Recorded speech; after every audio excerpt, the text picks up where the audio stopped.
Halo sahabatku, kembali lagi bersama aku di channel Cerita Momo. Coba bayangkan rasanya, kamu datang dengan tulus ke pernikahan adik iparmu sendiri, tapi malah diusir secara halus dan didudukan di meja paling belakang, tepat di samping tempat sampah. Alasannya?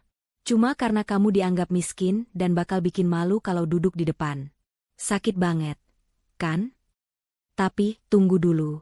Roda nasib berputar sangat cepat hari ini. Ketika seorang tamu VVIP yang sangat dihormati si pengantin datang, dia justru melewati pelaminan dan langsung membungkuk hormat di depan wanita yang duduk di dekat sampah itu. Seketika, wajah sombong sang adik ipar berubah pucat pasi. Siapa sebenarnya wanita yang dihina ini? Dan kejutan besar apa yang akan menghancurkan kesombongan si pengantin? Nah, sebelum kita masuk ke drama panas dan plot twist mengejutkan ini, yuk kita absen dulu. Jangan lupa like video ini dan subscribe channel Cerita Momo sekarang juga. Terus, tulis di kolom komentar, nama kalian, asal kota, dan kata, hadir.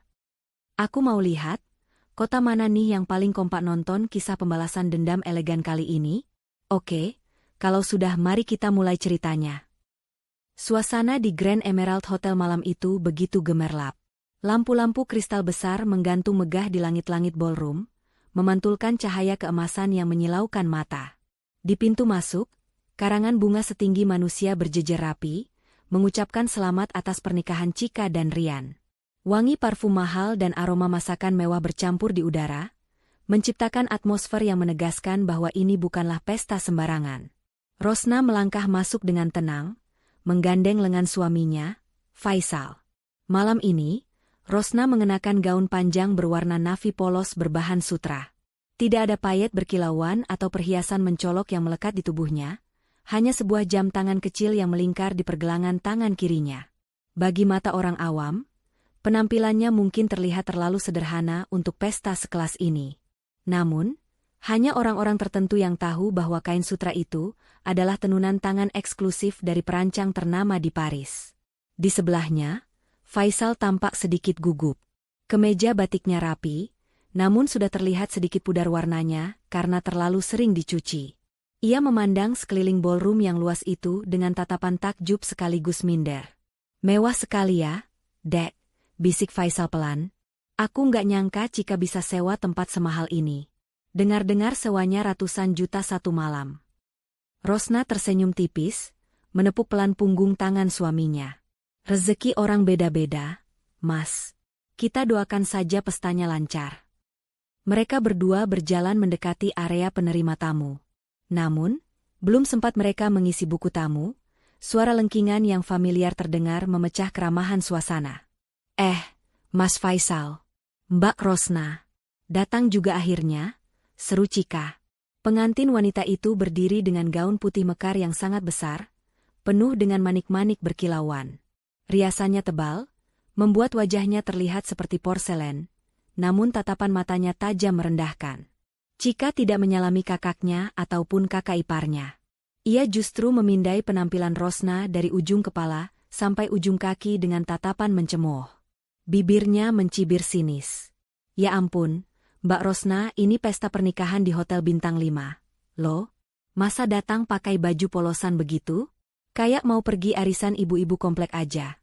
Sindir Chika keras-keras, sengaja agar tamu-tamu di sekitar mereka bisa mendengar. Beberapa tamu yang sedang mengantre sontak menoleh. Bisik-bisik mulai terdengar. Wajah Faisal memerah menahan malu. Ia hendak membela istrinya, tetapi Rosna menahan lengannya dengan lembut. Kami datang untuk mendoakan kamu, Chika. Bukan untuk pamer baju, jawab Rosna tenang, suaranya datar namun berwibawa. Chika tertawa kecil, tawa yang terdengar sangat meremehkan. Halah, alasan aja. Bilang aja nggak punya duit buat beli dress yang layak. Lagian Mas Faisal juga, itu batik zaman kapan? Mas, warnanya udah kayak kain lab. Chika, jaga bicaramu, tegur Faisal dengan suara bergetar. Aku ini masih kakakmu. Kakak yang gak ada gunanya, potong Chika cepat. Ia melambaikan tangan, memanggil salah satu wedding organizer yang sedang sibuk mengatur tamu. Mas, sini sebentar. Pria berseragam hitam itu mendekat dengan sopan. Ya, Bu Cika, ada yang bisa dibantu? Tolong antarkan dua orang ini ke meja mereka. Perintah Cika sambil menunjuk Rosna dan Faisal dengan dagunya. Tapi jangan taruh di meja keluarga inti di depannya. Nanti merusak pemandangan di video dokumentasi saya. Faisal terbelalak. Cika, tega kamu. Ibu yang minta kami duduk di depan. Ibu yang minta, tapi aku yang bayar gedung ini. Sembur Cika angkuh. Udah untung kalian aku undang. Harusnya kalian sadar diri. Orang sukses kumpulnya sama orang sukses. Orang gagal ya ada tempatnya sendiri. Cika menoleh lagi pada petugas WO itu. Antar mereka ke meja nomor 45. Itu loh, yang paling pojok belakang, dekat pintu akses dapur kotor. Petugas WO itu tampak ragu sejenak. Maaf, Bu. Meja itu sebenarnya meja cadangan. Posisinya agak terhimpit di antara pilar dan tempat penampungan sampah sementara sebelum diangkut keluar. Nggak apa-apa, potong Cika cepat. Cocok kan? Kalian di situ saja. Kalian kan miskin. Nanti cuma bikin malu aja kalau duduk di tengah-tengah kolega bisnisku dan suami. Di sana lebih aman, nggak banyak orang lihat. Dada Faisal naik turun menahan amarah yang meledak-ledak. Ia sudah mengepalkan tangannya. Namun, Rosna justru tersenyum. Senyum yang sulit diartikan. Ia menatap adik iparnya itu lekat-lekat. Baik kalau itu maumu, Cika. Kami akan duduk di sana, kata Rosna santai. Semoga pestamu menyenangkan. Ayo, Mas, ajak Rosna sambil menarik lembut tangan suaminya mengikuti petugas WO yang terlihat serba salah. Mereka digiring membelah kerumunan tamu yang wangi dan berdandan necis, menuju sudut paling gelap di ruangan itu. Semakin ke belakang, udara dingin AC semakin tidak terasa, berganti dengan hawa pengap. Benar saja, meja nomor 45 itu letaknya sangat menyedihkan. Meja bundar kecil tanpa taplak kain satin seperti meja lainnya, diletakkan terjepit di sudut ruangan. Tepat di samping meja itu, hanya berjarak 1 meter, terdapat pintu ganda berwarna abu-abu yang sedikit terbuka. Di baliknya terlihat tumpukan kantong plastik hitam besar berisi sampah sisa catering. Bau menyengat sisa makanan sesekali tercium setiap kali ada pelayan yang keluar masuk membawa piring kotor. Ini keterlaluan, Dek, desis Faisal saat mereka duduk di kursi besi yang bahkan tidak diberi sarung penutup. Matanya berkaca-kaca. Kamu dihina seperti ini, ditaruh di samping tempat sampah. Aku suami yang tidak berguna. Rosna mengambil tisu dari tasnya, membersihkan sedikit debu di meja itu dengan gerakan anggun, seolah ia sedang berada di restoran fine dining. SSTT, jangan bicara begitu, Mas, ujar Rosna lembut. Ia menatap panggung pelaminan yang jauh di depan sana, di mana Cika sedang tertawa lepas menyalami tamu. Biarkan Cika menikmati panggungnya sebentar. Kadang, orang harus dibiarkan terbang tinggi dulu. Mas, ucap Rosna penuh arti, matanya berkilat tajam namun dingin. Supaya nanti saat jatuh, bunyinya lebih nyaring. Faisal menatap istrinya bingung, namun Rosna hanya kembali tersenyum, duduk tegak dengan punggung lurus, sama sekali tidak terlihat terganggu dengan bau sampah di sebelahnya. Ia menunggu. Waktunya akan segera tiba. Bau menyengat dari sisa makanan yang mulai membusuk sesekali menyapa indera penciuman, terutama setiap kali pintu dapur di sebelah mereka terbuka. Beberapa pelayan yang lalu lalang membawa tumpukan piring kotor menatap Faisal dan Rosna dengan tatapan iba, bahkan ada yang menggelengkan kepala tak percaya. Bagaimana mungkin tamu undangan berpakaian rapi didudukan di area sirkulasi sampah seperti ini? Faisal hanya bisa menunduk, memainkan jemarinya di atas meja besi yang dingin. Hatinya perih bukan main. Bukan karena bau sampah itu, melainkan karena harga dirinya sebagai seorang kakak laki-laki baru saja diinjak-injak hingga rata dengan tanah oleh adiknya sendiri. Tak lama kemudian, sosok wanita parubaya dengan kebaya merah mencolok berjalan tergesa-gesa ke arah mereka. Itu adalah Ibu Darmi, ibu kandung Faisal dan Cika. Wajahnya dipoles bedak tebal, leher dan pergelangan tangannya dipenuhi perhiasan emas yang bergemerincing setiap kali ia bergerak. Bukannya memasang wajah prihatin melihat anak sulung dan menantunya terpojok di dekat tempat sampah, wajah Ibu Darmi justru terlihat masam dan kesal. Kenapa muka kalian ditekuk begitu? Semprot Ibu Darmi begitu sampai di depan meja mereka. Suaranya cukup keras, membuat beberapa pelayan yang lewat kaget. Faisal mendongak, matanya menatap ibunya dengan nanar. Bu, ibu lihat tempat ini? Cika menaruh kami di samping tempat pembuangan sampah. Apa pantas abangnya sendiri diperlakukan begini? Ibu Darmi mendengus kasar, tangannya berkacak pinggang. Ya pantas-pantas saja. Kamu itu harusnya ngaca, Faisal. Lihat tamu-tamu Cika di depan sana. Semuanya orang berdasi, pengusaha, pejabat. Kalau kamu duduk di sana dengan baju lusuh begitu, apa nggak bikin malu adikmu? Nanti dikira Cika punya keluarga gembel. Tapi Bu, ini keterlaluan. Suara Faisal melemah, hatinya remuk redam mendengar ibunya sendiri lebih membela gengsi daripada perasaan anaknya.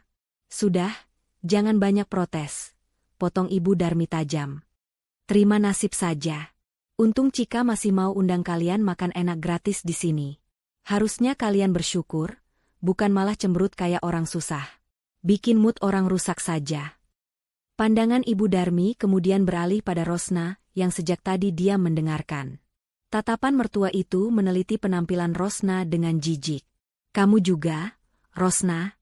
Ibu kan sudah bilang berkali-kali, kalau datang ke acara keluarga itu dandan yang niat sedikit.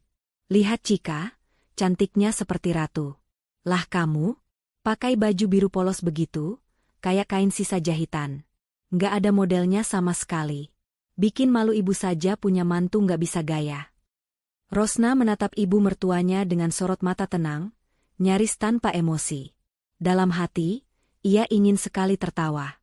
Ibu Darmi yang gila hormat itu tidak tahu bahwa gaun, kain sisa jahitan, yang ia hina itu adalah karya desainer kelas dunia yang harus dipesan 6 bulan sebelumnya.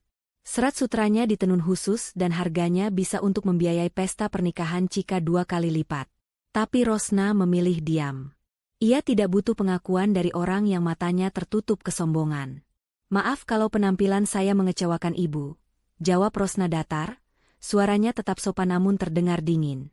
Tapi bagi saya, kehormatan seseorang tidak terletak pada seberapa banyak emas yang menempel di lehernya, Bu. Melainkan pada bagaimana dia memanusiakan manusia lain. Wajah Ibu Darmi memerah menahan amarah. Ia merasa tersindir, meski Rosna tidak menyebut namanya. Halah, pintar sekali kamu bicara. Orang miskin memang bisanya cuma bicara soal harga diri karena nggak punya harta, cibir Ibu Darmi. Ia mengibaskan tangannya di depan wajah Rosna, seolah mengusir lalat. Sudahlah, malas ibu bicara sama kalian. Ingat ya, jangan coba-coba pindah ke depan atau jalan-jalan ke tengah ruangan. Tetap duduk di sini sampai acara selesai. Jangan sampai merusak pemandangan di foto-foto Cika.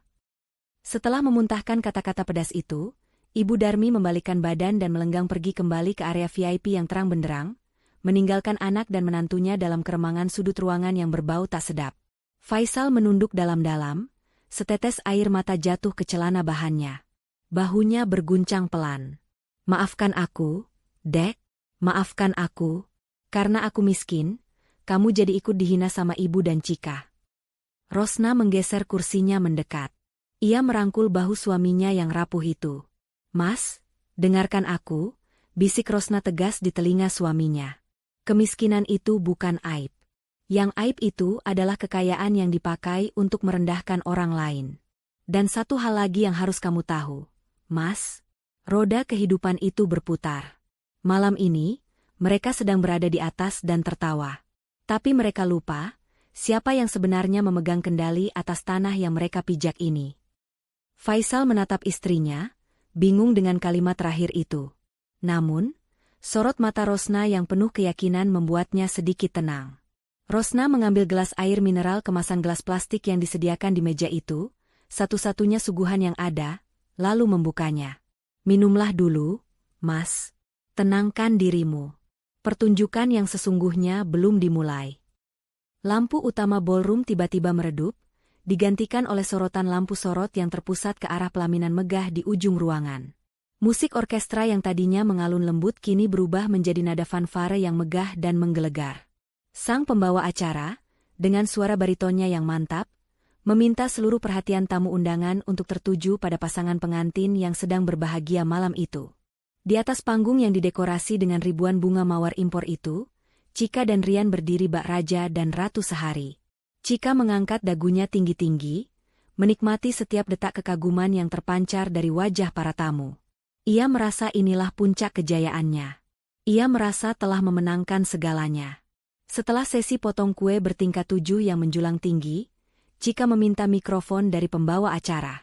Ia ingin memberikan pidato, sesuatu yang sebenarnya tidak ada dalam susunan acara. Namun tidak ada yang berani melarang sang pengantin wanita yang sedang merasa di atas angin itu. "Selamat malam semuanya," sapa Cika dengan suara manja yang dibuat-buat. "Terima kasih sudah hadir di Grand Emerald Hall yang luar biasa ini. Kalian tahu kan, tidak sembarang orang bisa mengadakan pesta di sini. Antreannya bisa sampai 2 tahun. Loh, tapi, berkat koneksi saya dan kerja keras suami saya, kami bisa mendapatkan tempat spesial ini."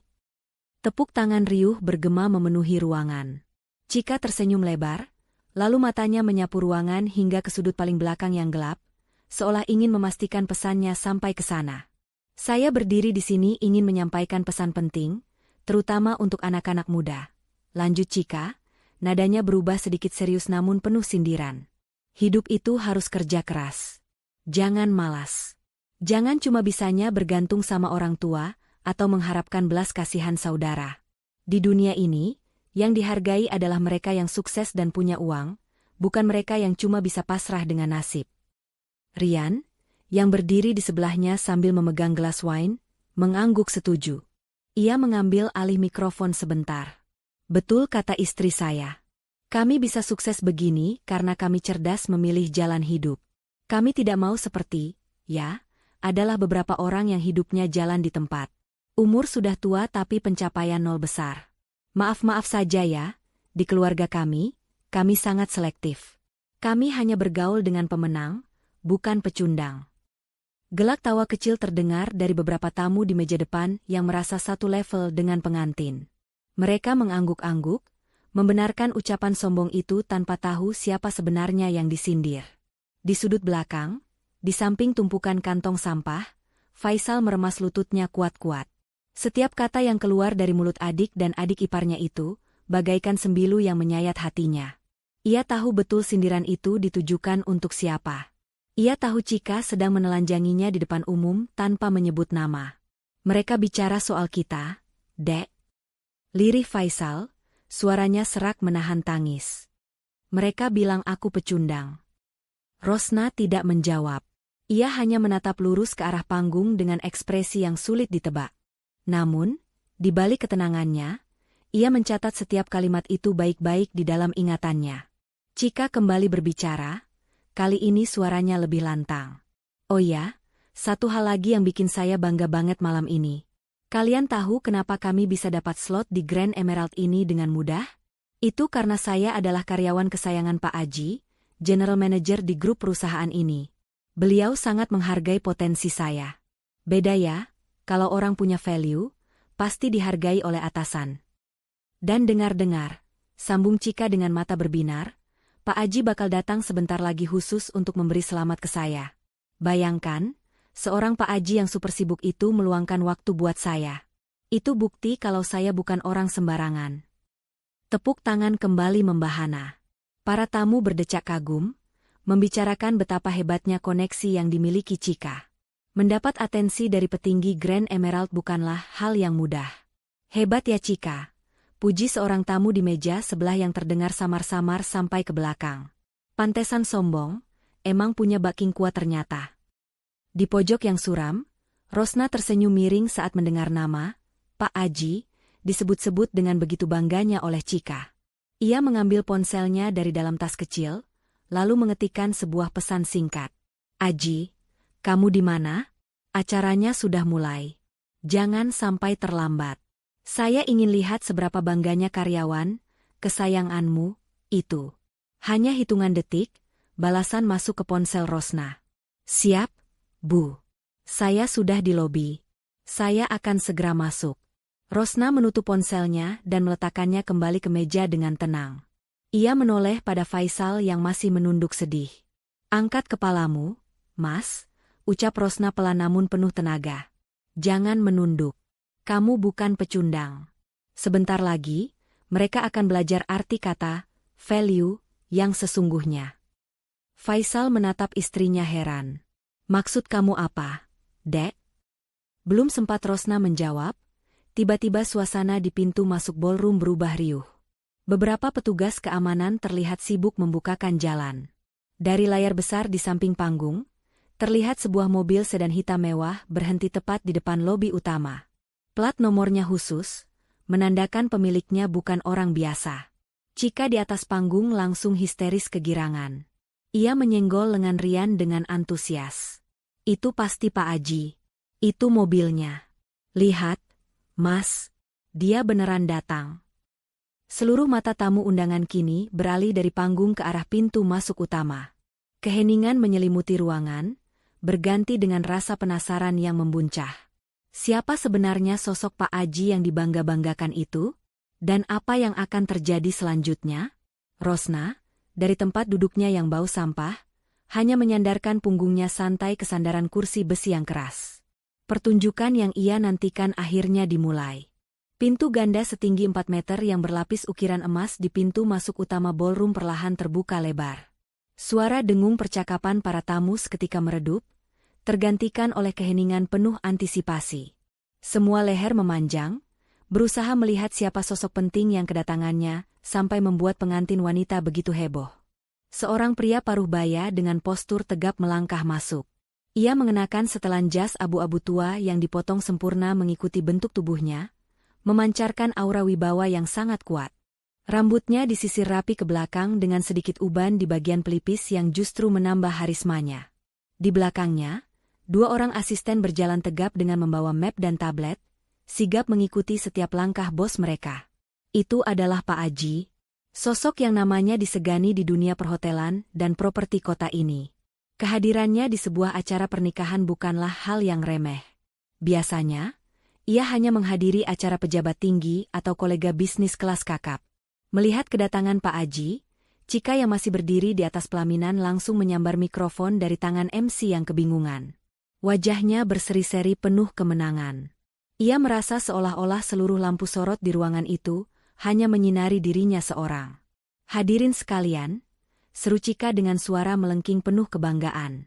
Tolong berikan tepuk tangan yang paling meriah untuk tamu kehormatan kita, Bapak Aji Santoso, General Manager Grand Emerald Group sekaligus mentor terbaik saya. Tepuk tangan membahana memenuhi ruangan. Para tamu undangan berbisik-bisik kagum. Mereka tidak menyangka koneksi Cika sekuat itu. Ibu Darmi yang duduk di kursi VIP barisan depan langsung membusungkan dadanya, tersenyum lebar ke arah tamu-tamu lain di sekitarnya, seolah ingin berkata, "Lihat, anak saya memang hebat, bukan?" Rian, sang pengantin pria, juga tak mau kalah. Ia segera merapikan dasinya, memastikan penampilannya sempurna, lalu menggandeng tangan Cika untuk turun dari panggung pelaminan. Mereka berdua berjalan dengan langkah terburu-buru namun tetap berusaha terlihat anggun, ingin segera menyambut sang tamu agung di karpet merah.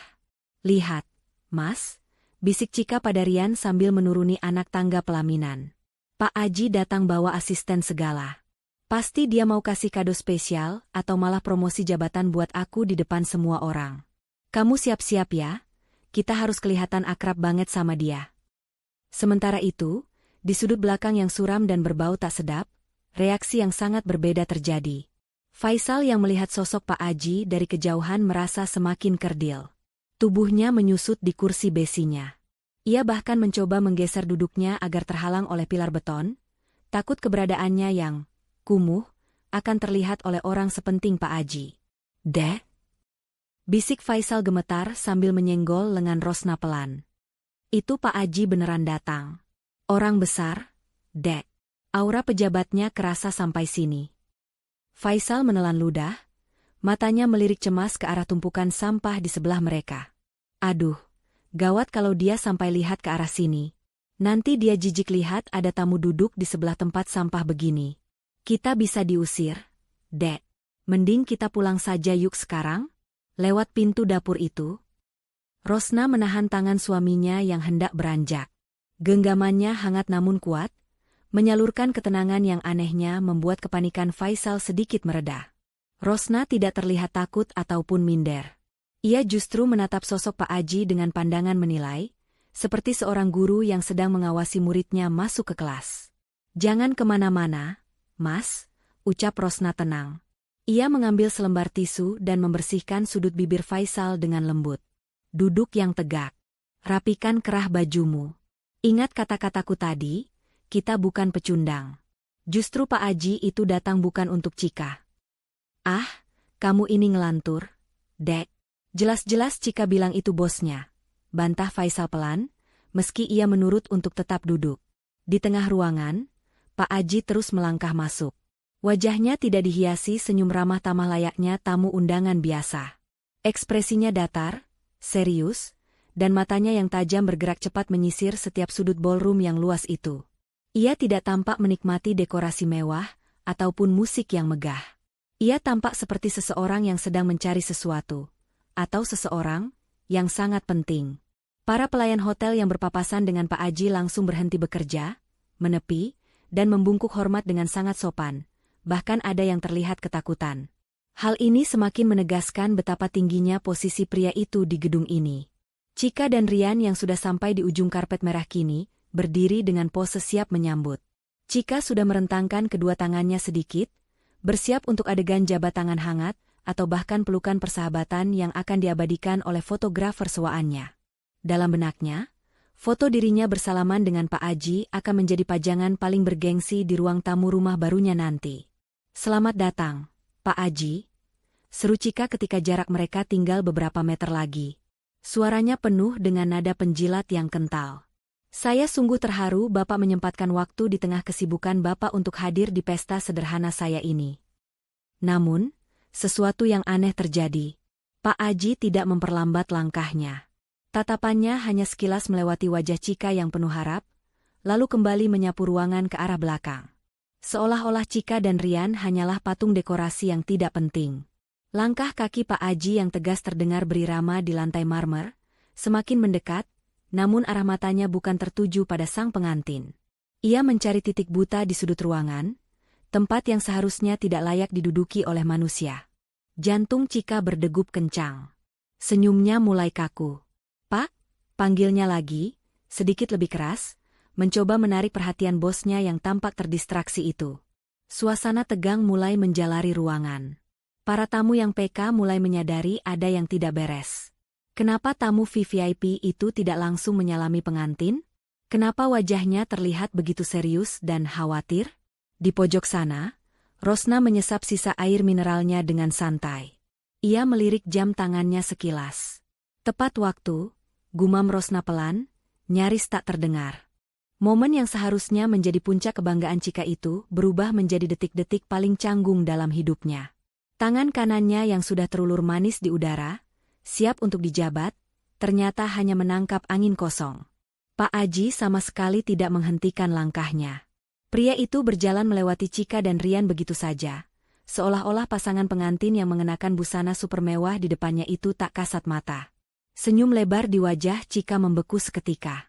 Matanya mengerjap-ngerjap bingung, mencoba mencerna apa yang baru saja terjadi. Rian, yang berdiri di sebelahnya dengan tangan siap menyambut, juga tak kalah kagetnya. Ia menarik tangannya kembali dengan gerakan kikuk, lalu berpura-pura membenarkan letak kancing jasnya untuk menutupi rasa malu. Para tamu undangan yang berdiri di dekat karpet merah saling berpandangan. Bisik-bisik mulai terdengar lebih nyaring. Loh, kok pengantinnya dicuekin? Itu Pak Aji nggak lihat atau sengaja? Mungkin Pak Aji mau ke toilet dulu kali, kebelet. Wajah Cika memerah padam, panas menjalar hingga ke telinga. Ia tidak bisa membiarkan momen ini menghancurkan citranya. Dengan panik, ia berbalik badan dan setengah berlari mengejar langkah lebar Pak Aji yang sudah melewatinya beberapa meter. Pak Aji, Pak, tunggu sebentar. Panggil Cika dengan nada suara yang dipaksakan ceria, meski terdengar sedikit bergetar. Ia berusaha menyusul langkah bosnya itu, gaun besarnya yang merepotkan membuatnya hampir tersandung. Pak Aji berhenti sejenak, namun ia tidak menoleh pada Cika. Ia justru menoleh pada salah satu asisten di belakangnya. Di mana posisinya?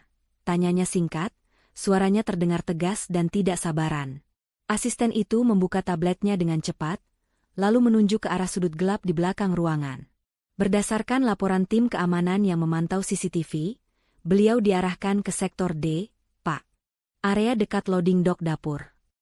Rahang Pak Aji mengeras. Ekspresinya yang tadi datar kini berubah menjadi campuran antara kaget dan marah. Ia kembali melangkah, kali ini lebih cepat, mengabaikan sapaan hormat dari beberapa tamu VIP lain yang mencoba mencari perhatiannya. Cika yang akhirnya berhasil menyusul, langsung memotong jalan Pak Aji. Ia berdiri tepat di depan pria itu sambil merentangkan sedikit tangannya, menghalangi jalan. "Aduh, Bapak mau kemana sih buru-buru banget?" tanya Cika sambil tertawa garing, berusaha mencairkan suasana.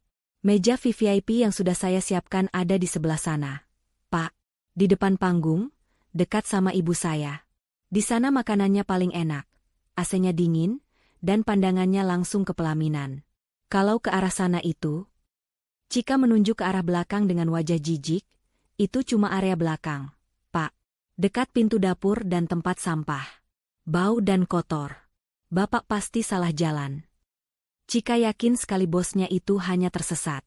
Mana mungkin seorang general manager hotel bintang 5 mau berjalan ke area kumuh di pestanya? Pasti Pak Aji bingung karena ballroom ini terlalu luas. "Mari, Pak, saya antar ke meja Bapak. Semua orang sudah menunggu Bapak lo," bujuk Cika sambil mencoba menyentuh lengan Pak Aji untuk menuntunnya. Namun, reaksi Pak Aji sungguh di luar dugaan. Ia menepis pelan tangan Cika, bukan dengan kasar, tapi dengan gerakan tegas yang menyeratkan penolakan mutlak. Matanya menatap Cika tajam, membuat nyali wanita itu sedikit menciut. "Minggir," ucap Pak Aji dingin. Satu kata itu cukup untuk membungkam mulut Cika yang terus nyerocos. Tanpa membuang waktu lagi, Pak Aji melangkah melewati Cika lagi, kali ini sedikit menabrak bahu Rian yang berdiri bengong menghalangi jalan. Pria itu berjalan lurus membelah kerumunan tamu, menuju ke satu titik yang dihindari semua orang malam itu. Ibu Darmi yang duduk di meja depan, melihat Pak Aji berjalan melewatinya. Ia sudah siap berdiri, menyangka Pak Aji akan menghampirinya sebagai ibunda pengantin. "Selamat malam, Pak A." Sapaan Ibu Darmi menggantung di udara, karena Pak Aji terus berjalan lurus, tanpa menoleh sedikit pun padanya. Ibu Darmi melongo, lalu menoleh ke belakang mengikuti arah jalan Pak Aji. "Loh, dia mau kemana? Itu kan arah..." Mata Ibu Darmi membelala ketika menyadari kemana arah langkah kaki pria terhormat itu tertuju. Jantungnya berdegup kencang. Jangan bilang dia mau melabrak Faisal karena bajunya jelek, batin Ibu Darmi panik. Sementara itu, di meja nomor 45, Faisal memucat. Ia melihat rombongan Pak Aji yang gagah itu berjalan lurus ke arah mejanya. Deh, gawat." Faisal meremas tangan Rosna dengan keringat dingin bercucuran. "Pak Aji kesini. Dia pasti marah kita duduk di sini. Dia pasti mau ngusir kita karena dikira pemulung yang nyasar masuk. Aduh, gimana ini? Kita lari aja yuk." Faisal sudah separuh berdiri, kakinya gemetar hebat. Ia merasa kiamat sudah dekat. Ia tidak sanggup membayangkan dipermalukan dan diusir di depan ratusan orang, apalagi di depan Cika dan ibunya. Tapi Rosna menahan tubuh suaminya agar tetap duduk. Wajah Rosna masih sama tenangnya seperti air danau, namun ada seulas senyum tipis yang kini terukir jelas di bibirnya. "Duduk, Mas," perintah Rosna lembut. "Dia tidak akan mengusir kita." Tapi tatapannya tajam banget.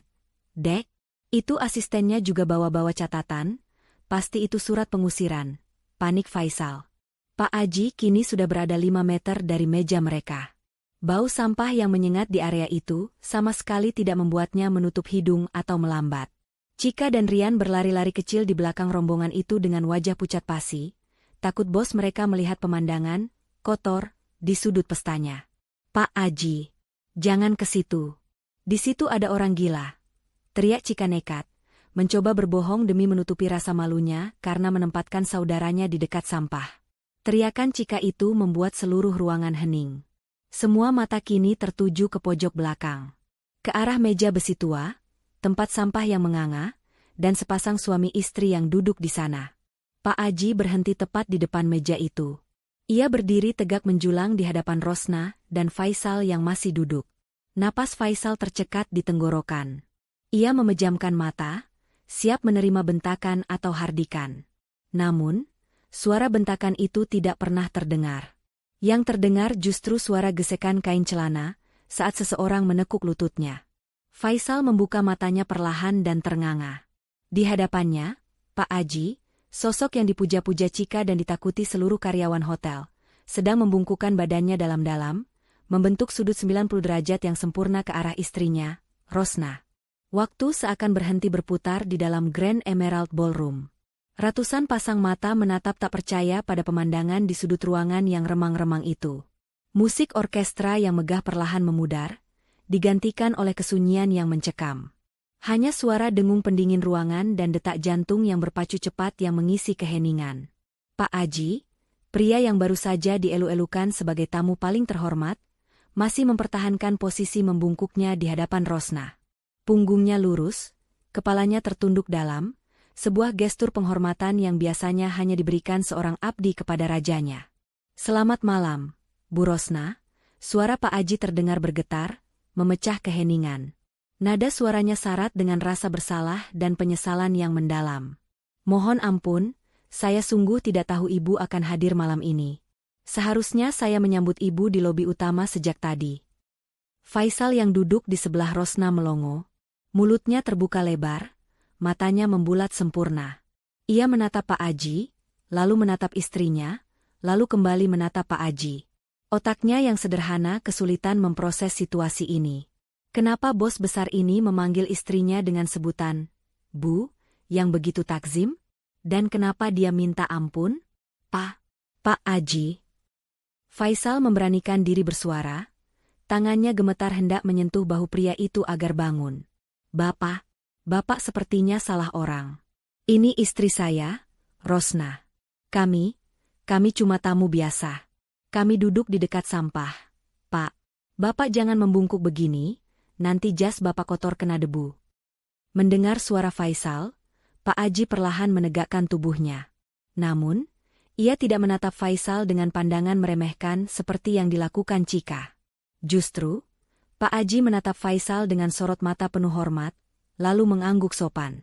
"Saya tahu betul siapa yang ada di hadapan saya, Pak Faisal," jawab Pak Aji tegas namun santun. Kemudian ia kembali menatap Rosna yang masih duduk tenang dengan kaki menyilang anggun. "Bu Rosna, apakah Ibu baik-baik saja?" Rosna tersenyum tipis, sangat tipis. Ia tidak tampak kaget ataupun canggung menerima penghormatan setinggi itu. Seolah-olah, ia memang sudah terbiasa diperlakukan layaknya ratu. "Saya baik-baik saja, Aji. Hanya sedikit terganggu dengan aroma di sini," jawab Rosna pelan. Matanya melirik tumpukan kantong plastik hitam di sebelahnya. "Tapi sepertinya adik ipar saya berpikir tempat ini yang paling pantas untuk saya." Wajah Pak Aji seketika berubah merah padam. Urat-urat di lehernya menegang. Ia baru menyadari sepenuhnya di mana bos besarnya itu didudukan. Bau busuk sisa makanan, lantai yang agak lengket, dan letaknya yang tersembunyi di balik pilar. Ini bukan sekadar penghinaan. Ini adalah penistaan bagi sosok yang memegang kekuasaan tertinggi di grup perusahaan tempatnya bekerja. "Ini gila," desis Pak Aji, suaranya mengerikan.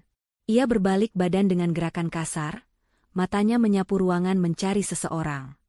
"Siapa yang bertanggung jawab atas pengaturan meja ini? Siapa yang berani menaruh tamu VVIP di area pembuangan limbah?" Teriakan Pak Aji menggema ke seluruh penjuru ruangan. Para pelayan menunduk ketakutan. Manajer operasional WO yang berdiri di kejauhan tampak gemetar lututnya. Saat itulah Cika, dengan napas terengah-engah karena berlari menyusul, akhirnya tiba di meja nomor 45 itu. Di belakangnya, Ibu Darmi dan Rian mengekor dengan wajah bingung bercampur panik. "Pak Aji, Bapak ngapain sih hormat-hormat sama dia?" seru Cika histeris, suaranya melengking tinggi saking frustrasinya. Ia tidak terima momen kemenangannya dirusak oleh adegan konyol ini. "Dia itu cuma Rosna. Pak, kakak ipar saya yang miskin. Dia nggak punya apa-apa. Suaminya pengangguran. Bapak pasti dipelet atau salah lihat." Cika menunjuk wajah Rosna dengan telunjuknya yang berkuku panjang. "Heh, Rosna, kamu apakan bos saya? Kamu ngaku-ngaku apa sama Pak Aji sampai dia bingung begini?" "Cukup," bentak Pak Aji. Suaranya begitu keras, hingga membuat Cika tersentak mundur selangkah. Pak Aji menatap Cika dengan pandangan jijik. seolah Cikalah sampah yang sebenarnya di ruangan itu. Tutup mulutmu. Kamu tidak sadar dengan siapa kamu bicara. Sadar dong, Pak. Bantah Cika ngotot, air mata kemarahan mulai menggenang di matanya. Saya bicara sama saudara saya yang gak tahu diri. Bapak itu tamu agung saya, harusnya duduk di depan, bukan di sini sama gembel. Ibu Darmi ikut maju, mencoba menengahi namun dengan membela anaknya. Iya Pak Aji, benar kata Cika. Mungkin Bapak kasihan lihat mereka duduk di sini, tapi itu memang tempat yang cocok buat mereka. Mereka nggak level sama Bapak. Ayo Pak, kita pindah ke depan saja. Jangan bikin keributan di sini, malu dilihat orang. Mendengar ucapan Ibu Darmi, Rosna perlahan berdiri dari kursinya. Bunyi gesekan kaki kursi besi dengan lantai terdengar nyaring di tengah keheningan. Rosna berdiri tegak. Tingginya memang tidak seberapa, tapi aura yang memancar darinya saat itu membuat siapapun yang melihatnya merasa segan. Rosna menatap mertuanya, lalu beralih ke Cika. Tatapannya dingin menusuk tulang. Kalian bilang saya gembel? Kalian bilang saya tidak level duduk di depan? Tanya Rosna pelan, tapi intonasinya begitu tajam. Cika mendengus. Ya emang fakta. Lihat bajumu, lihat suamimu. Kalau bukan karena belas kasihan aku, kalian gak bakal bisa masuk gedung mewah ini. Pak Aji tertawa. Tawa yang kering dan penuh sarkasme. Ia menggelengkan kepalanya tak percaya. Gedung mewah ini? Ulang Pak Aji sambil menatap Cika tajam. Kamu pikir gedung ini bisa berdiri karena siapa? Kamu pikir kamu bisa kerja di perusahaan ini karena siapa? Cika mengerutkan kening, bingung dengan arah pembicaraan bosnya. Maksud Bapak apa? Ya karena investor lah, karena pemilik saham. Dan kamu tahu siapa pemilik saham terbesarnya? Potong Pak Aji cepat. Jantung semua orang berdegup kencang menunggu kelanjutan kalimat itu. Cika terdiam, firasat buruk mulai merayapi tengkuknya. Rian di sebelahnya sudah mulai berkeringat dingin, insting bisnisnya mencium bahaya besar. Pak Aji mundur selangkah, lalu kembali merentangkan tangannya ke arah Rosna dengan sikap memperkenalkan. Asal kamu tahu, Cika, orang yang kamu sebut gembel, orang yang kamu dudukan di samping sampah ini, beliau adalah Ibu Rosna, pemilik tunggal Grand Emerald Group, pemilik gedung tempat kamu berdiri sekarang, dan pemilik perusahaan tempat kamu mencari nafkah selama ini. Kalimat itu meledak bagaikan bom atom di tengah ruangan. Hening. Benar-benar hening. Tidak ada yang berani bernapas. Mata Cika membelalak sampai nyaris keluar. Rahangnya jatuh. Wajahnya yang tadi merah karena marah, kini berubah pucat pasi seperti mayat. Kakinya terasa lemas seketika. Ibu Darmi terhuyung ke belakang. Untunglah Rian sigap menahan tubuh mertuanya itu agar tidak ambruk. Rian sendiri menatap Rosna dengan tatapan horor, seolah melihat hantu. Faisal menatap istrinya dengan mulut menganga tak percaya. Dek, apa benar kata Pak Aji? Kak, kamu pemilik hotel ini. Rosna menoleh pada suaminya, tatapan dinginnya berubah hangat seketika. Ia tersenyum lembut. Maaf ya Mas, aku baru cerita sekarang. Aku cuma mau tahu, seberapa tulus keluarga ini menerima kita saat kita terlihat tidak punya apa-apa. Rosna kemudian kembali menatap Cika yang masih mematung sok. Senyum hangat itu lenyap, berganti dengan senyum kemenangan yang mematikan. Jadi, Cika, masih merasa gedung ini milikmu karena koneksi hebatmu? Tanya Rosna santai sambil menepuk pelan pundak adik iparnya yang kaku. Sayang sekali, koneksi hebat yang kamu banggakan itu ternyata adalah sampah yang kamu buang di pojok ruangan. Gema pengakuan Pak Aji barusan seolah meruntuhkan langit-langit Grand Emerald Ballroom malam itu. Bisik-bisik para tamu undangan yang tadinya samar, kini berubah menjadi dengungan keras, seperti suara lebah yang sarangnya diganggu. Ratusan kamera ponsel yang tadinya merekam keindahan pelaminan, kini serentak berbalik arah, menyorot ke sudut remang-remang di meja nomor 45. Momen dramatis itu terekam jelas dan mulai menyebar di media sosial secara real-time. Bohong. Ini pasti bohong. Jerit Cika histeris, memecah keriuhan itu. Tangannya gemetar menunjuk wajah Rosna. Bapak pasti bercanda, kan? Atau perempuan licik ini membayar Bapak untuk bikin drama biar pestaku hancur? Iya kan? Cika tertawa sumbang, matanya liar mencari dukungan. Dengar semuanya. Jangan percaya. Rosna ini cuma ibu rumah tangga biasa. Kerjanya di rumah, nggak pernah ke kantor. Suaminya saja serabutan. Mana mungkin dia punya hotel semewah ini? Ini lelucon paling gila yang pernah aku dengar. Pak Aji menatap Cika dengan pandangan iba bercampur marah.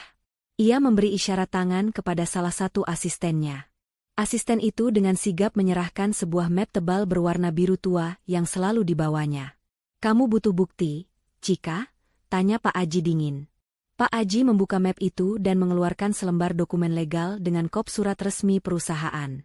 Ia mengangkatnya tinggi-tinggi, lalu menyodorkannya tepat di depan wajah Rian, suami Cika, yang sedari tadi dia mematung karena ketakutan. Rian, kamu lulusan hukum bisnis, kan? Coba kamu baca ini. Ini adalah akta perubahan susunan pemegang saham terbaru perusahaan kita. Bacakan nama siapa yang tertulis sebagai komisaris utama dan pemegang saham mayoritas sebesar 85%. Tangan Rian gemetar hebat saat menerima kertas itu. Keringat dingin sebesar biji jagung mengalir di pelipisnya.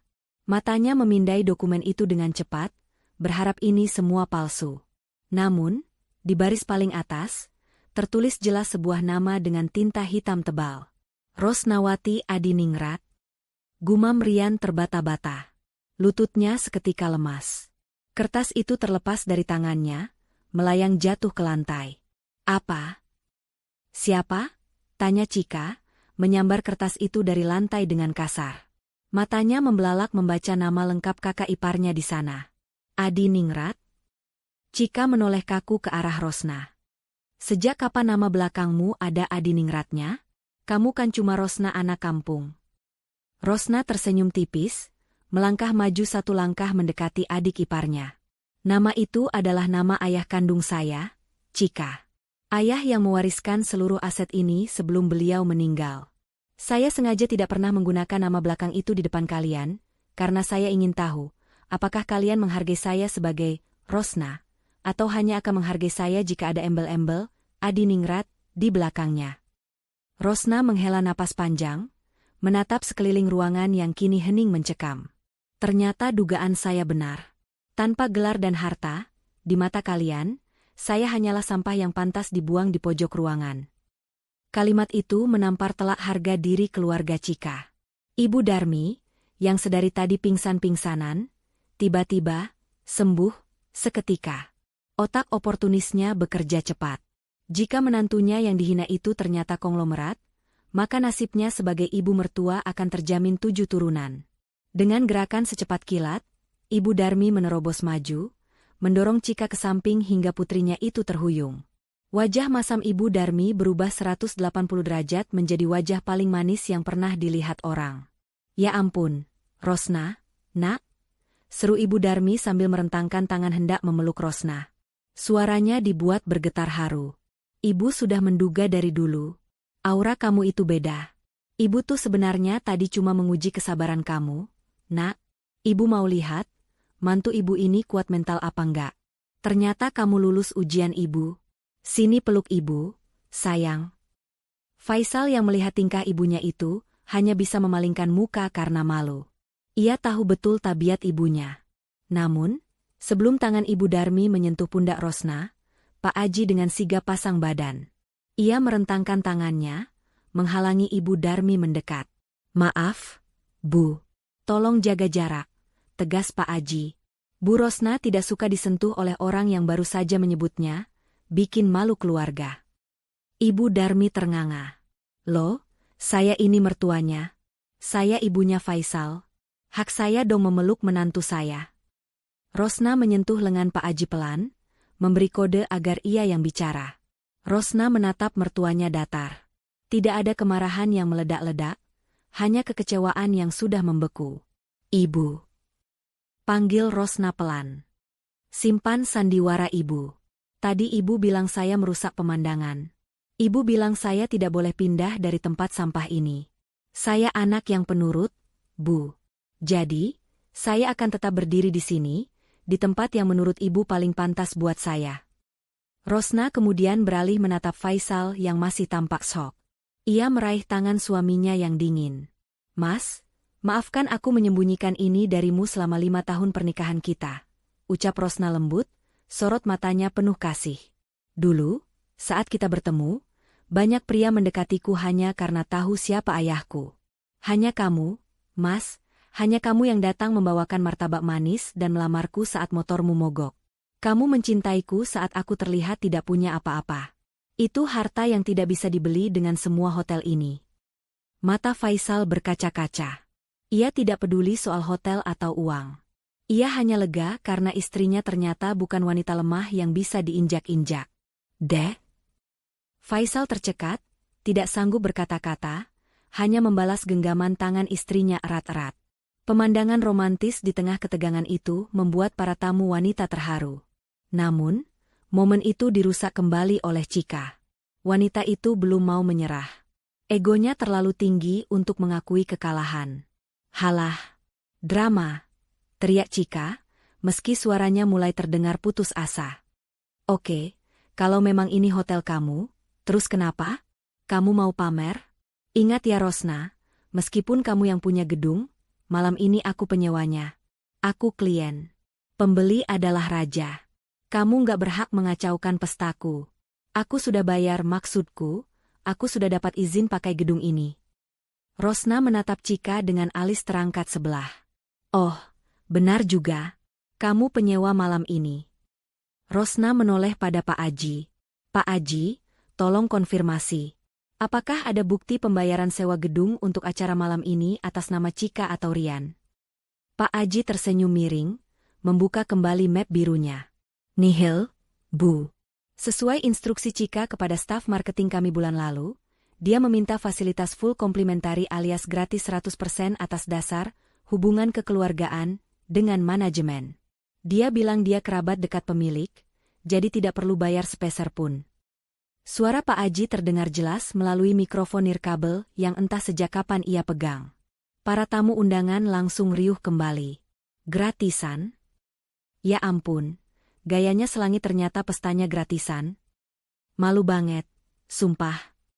Wajah Chika yang sudah pucat kini berubah menjadi ungu saking malunya. Rian menunduk dalam-dalam, ingin rasanya ia tenggelam ke dalam lantai marmer saat itu juga. Rosna mengangguk paham. Jadi, pestanya gratis karena mengaku kerabat pemilik? Chika, bukannya tadi kamu bilang saya bukan keluargamu? Kamu bilang saya orang asing yang bikin malu? Rosna melipat kedua tangannya di dada. Wajahnya mengeras. Kalau begitu, fasilitas, kekeluargaan, itu gugur detik ini juga.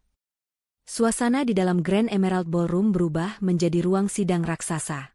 Ratusan pasang mata menatap Chika dan Rian dengan tatapan mencemooh. Kata, gratisan, yang baru saja diucapkan Pak Aji berdengung menyakitkan di telinga pasangan pengantin itu, meruntuhkan seluruh citra kesuksesan yang susah payah mereka bangun selama ini. Rosna masih berdiri tenang di posisinya, namun kini ia memegang kendali penuh atas situasi. Ia menoleh perlahan pada Pak Aji, memberikan instruksi dengan suara yang tenang namun terdengar sangat otoriter. Pak Aji, panggil Rosna. Karena Chika sendiri yang menegaskan di depan ratusan saksi bahwa saya dan suami saya bukanlah keluarga yang layak duduk di meja kehormatan, maka saya menghormati keputusannya. Artinya, secara de facto, tidak ada hubungan keluarga yang bisa dijadikan dasar pemberian diskon atau fasilitas gratis malam ini. Betul sekali, Bu, jawab Pak Aji tegas, sambil mengeluarkan kalkulator digital dari saku jasnya. Rosna mengangguk. Kalau begitu, perlakukan acara ini sebagaimana mestinya acara komersial biasa. Cabut semua fasilitas gratisnya. Hitung ulang semua biaya sewa gedung Prime Hall, catering untuk 500 peks kelas VVIP, dekorasi fresh flower impor, sound system, dan biaya layanan lainnya dengan tarif normal. Tarif weekend. Siap, Bu. Pak Aji mengetuk-ngetuk layar kalkulatornya dengan cepat. Wajah Rian semakin pucat. Ia tahu betul berapa harga sewa normal ballroom termewah di kota ini.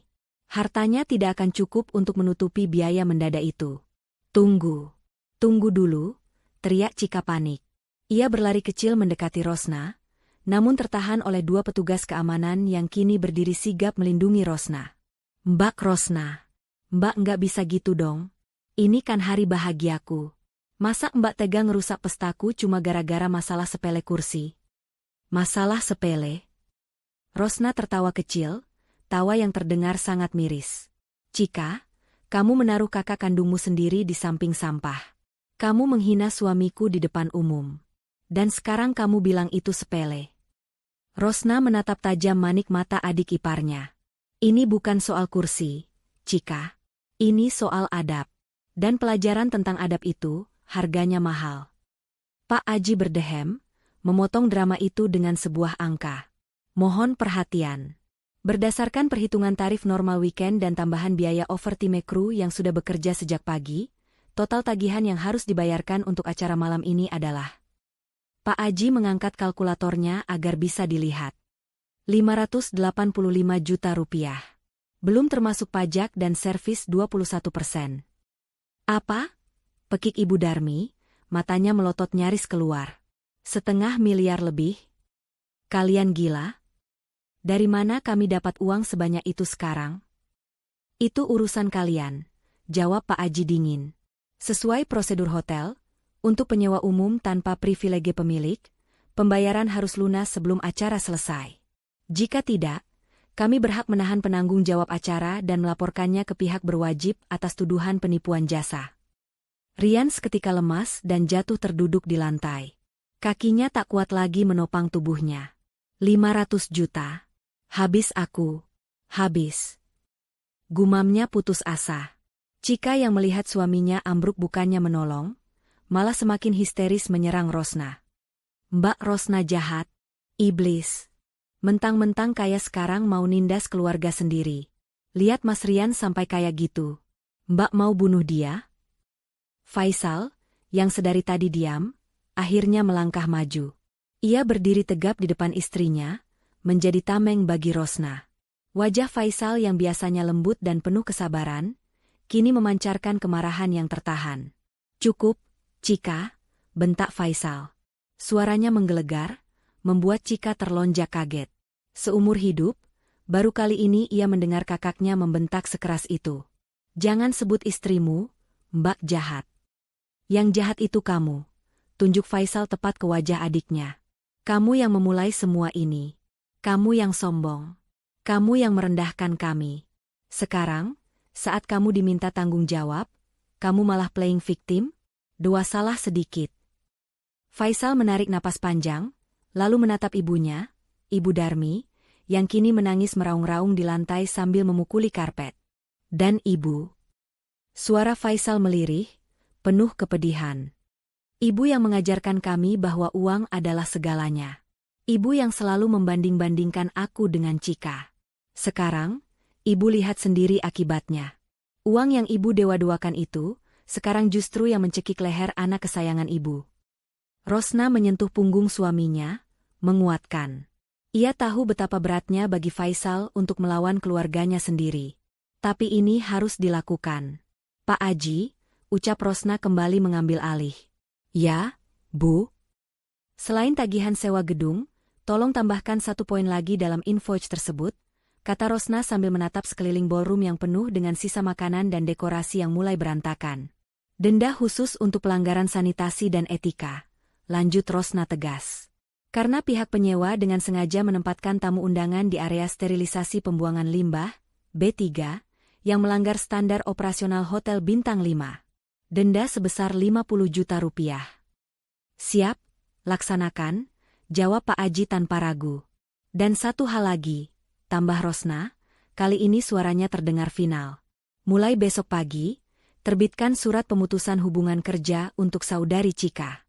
Saya tidak bisa membiarkan karyawan dengan attitude buruk bekerja di perusahaan saya, apalagi melayani tamu. Bagaimana dia bisa melayani tamu dengan baik? Kalau melayani keluarganya sendiri saja dia tidak becus. Cika menjerit histeris mendengar vonis itu. Dipecat? Jangan Embal. Jangan. Itu karirku. Aku sudah kerja 3 tahun di sana. Mbak nggak bisa pecat aku sembarangan.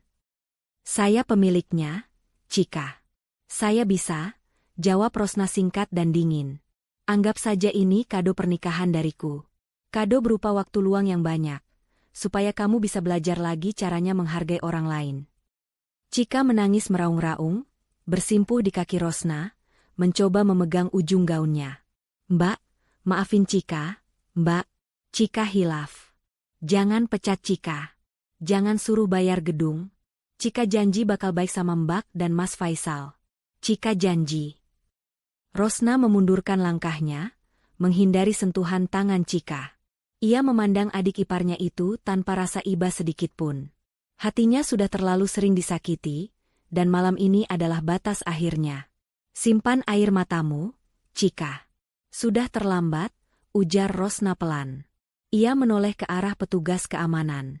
Tolong amankan area ini. Pastikan tagihan sampai ke tangan pengantin pria. Rosna kemudian menggandeng tangan Faisal. Ayo, Mas. Kita pergi dari sini. Aku lapar. Kita cari makan di warung pecel lele langgananmu saja.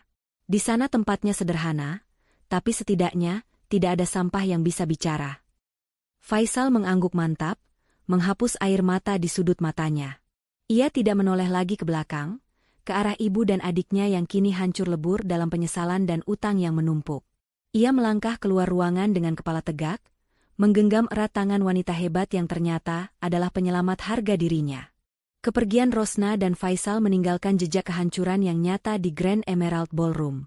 Punggung mereka yang menjauh seakan membawa serta sisa-sisa harga diri keluarga Cika yang kini berserakan di lantai. Pintu besar ballroom tertutup perlahan, namun drama di dalamnya justru baru mencapai puncaknya.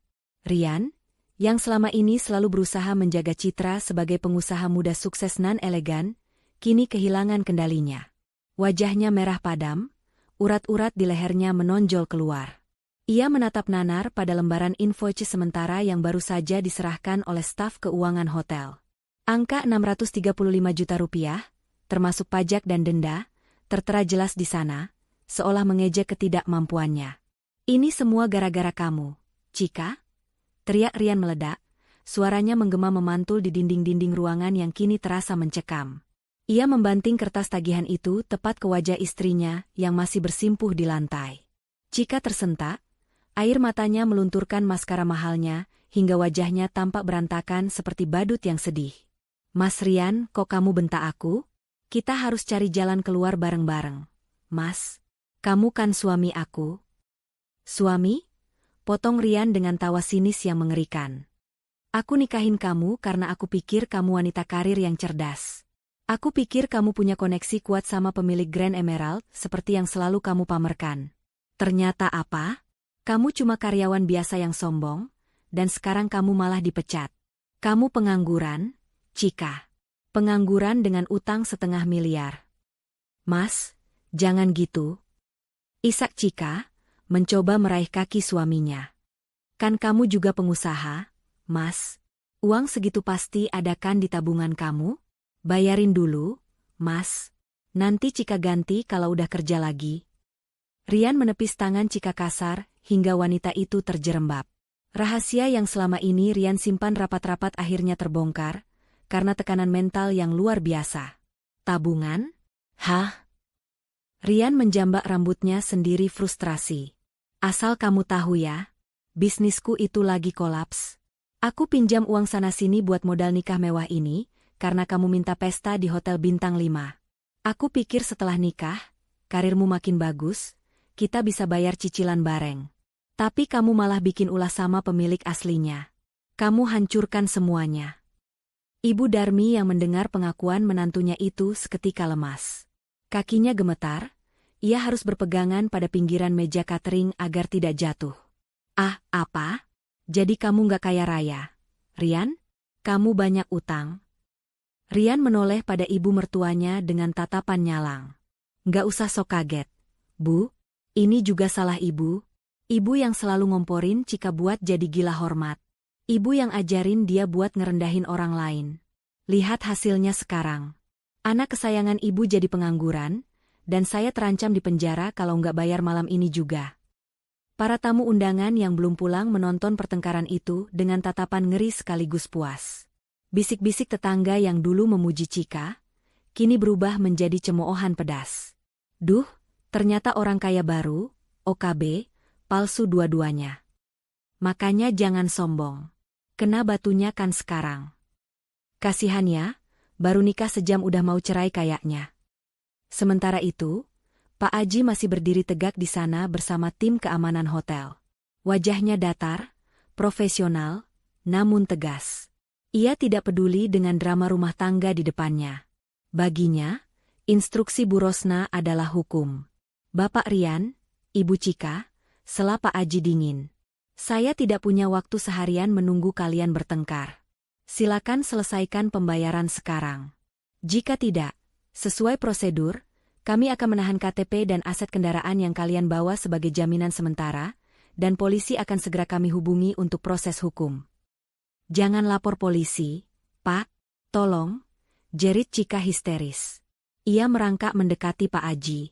Saya mohon, Pak. Saya janji bakal bayar. Potong gaji saya, maksud saya pesangon saya. Ada kan pesangonnya? Pak Aji tersenyum tipis. Anda dipecat secara tidak hormat karena pelanggaran kode etik berat terhadap pemilik perusahaan. Tidak ada pesangon sepeser pun, Bu Cika. Silakan kemasi barang-barang Anda dari kantor besok, diawasi oleh security. Dunia Cika runtuh seketika. Benar-benar gelap.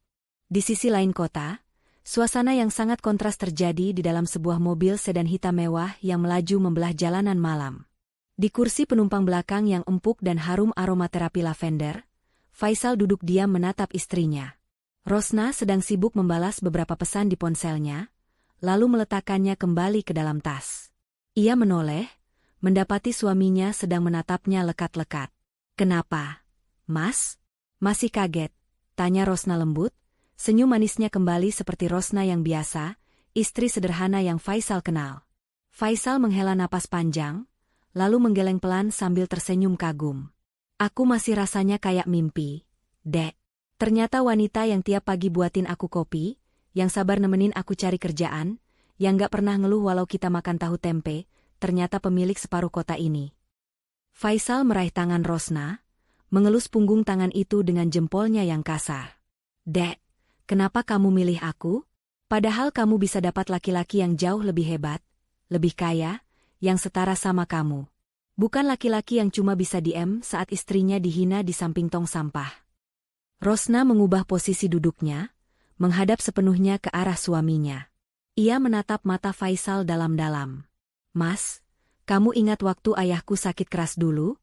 Waktu itu belum ada yang tahu siapa aku sebenarnya. Semua teman-teman sosialitaku menjauh karena aku sibuk merawat ayah dan gak sempat bergaul.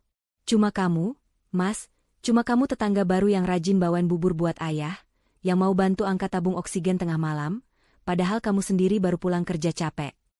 Mata Rosna berkaca-kaca mengingat masa lalu itu. Ayah pernah bilang sebelum meninggal, "Ros, cari suami itu bukan yang dompetnya tebal, tapi yang hatinya luas. Harta bisa dicari, tapi ketulusan itu langka." Dan malam ini, Mas, kamu membuktikan itu lagi.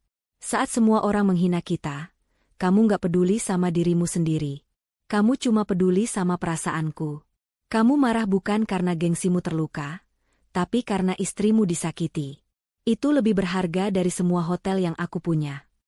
Faisal terharu, setitik air mata lolos dari sudut matanya. Ia menarik Rosna ke dalam pelukannya. Pelukan hangat yang menenangkan, jauh lebih mewah dari ballroom hotel manapun.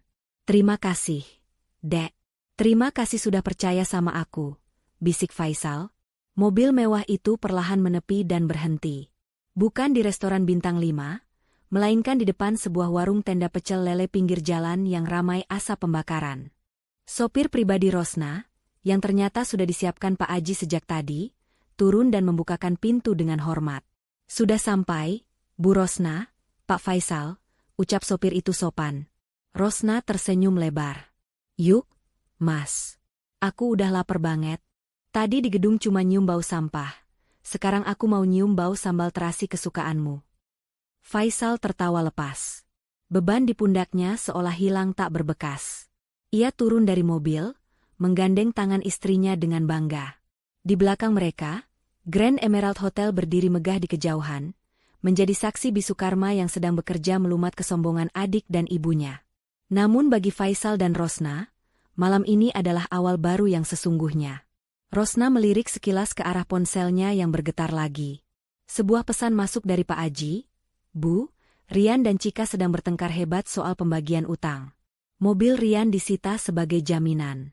Ibu Darmi pingsan, lagi, karena syok harus pulang naik taksi online. Instruksi selanjutnya?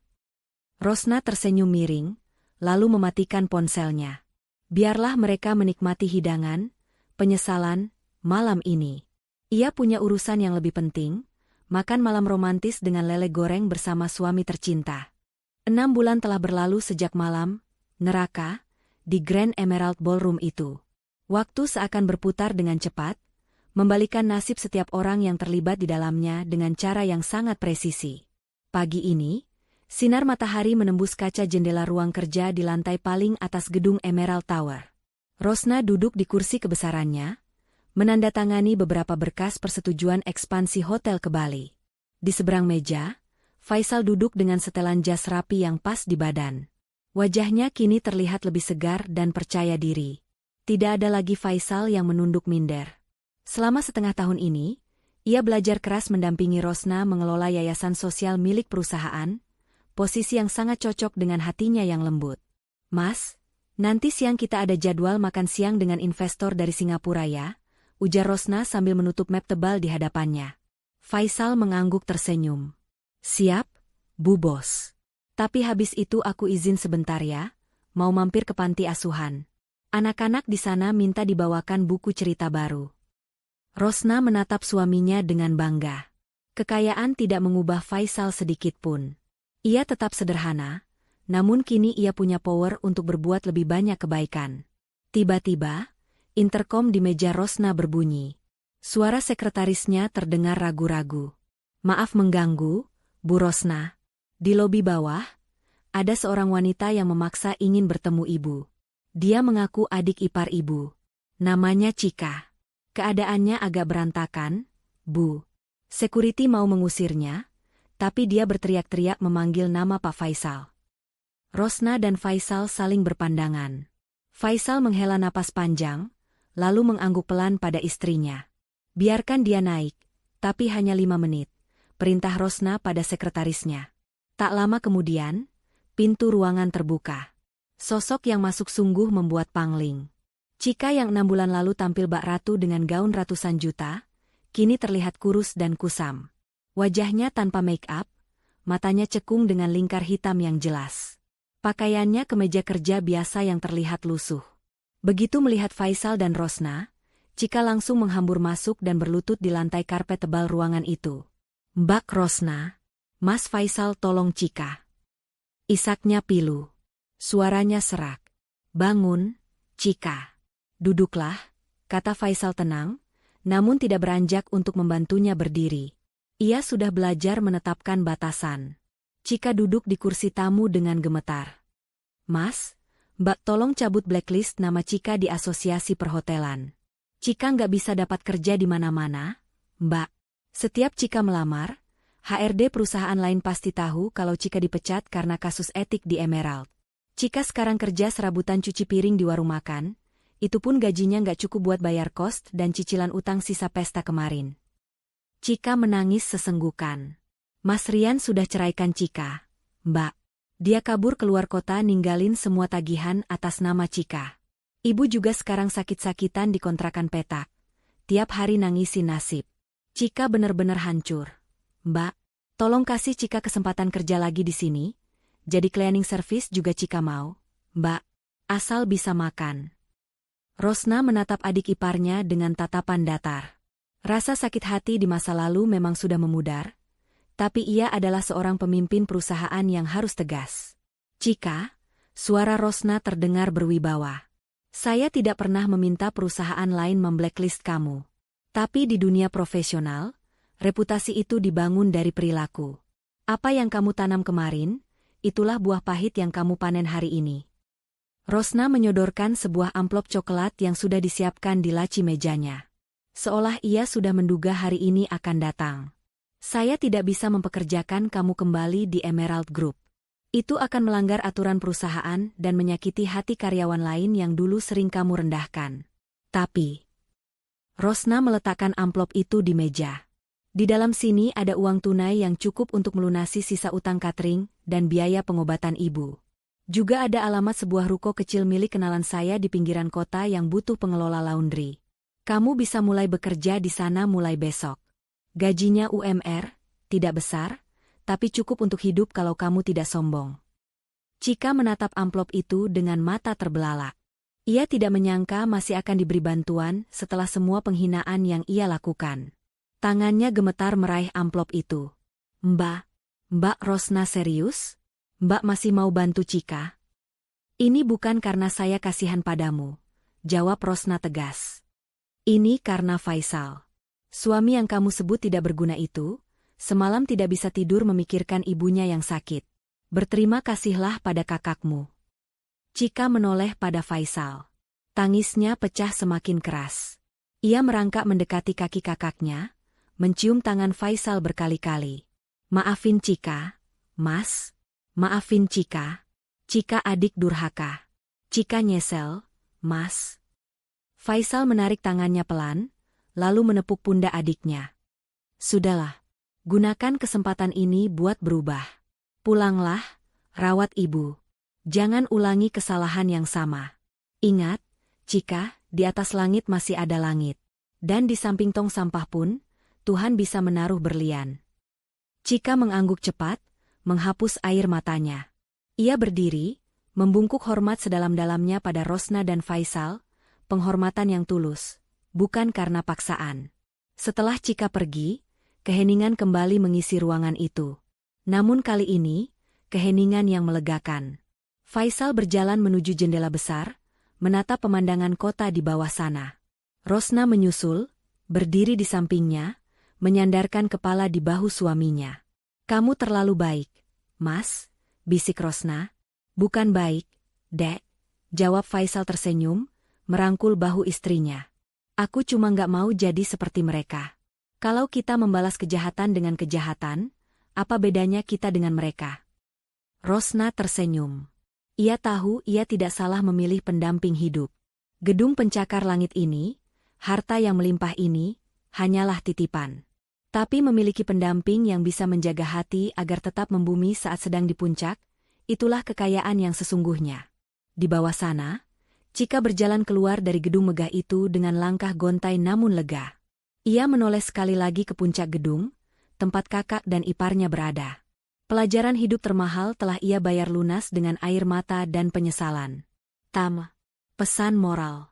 Jangan pernah menilai seseorang hanya dari penampilan luarnya, dan jangan pernah merendahkan orang lain seolah kita adalah yang paling hebat. Ingatlah, roda kehidupan selalu berputar. Tangan yang hari ini kita hina, mungkin adalah satu-satunya tangan yang akan menolong kita saat kita terjatuh di kemudian hari.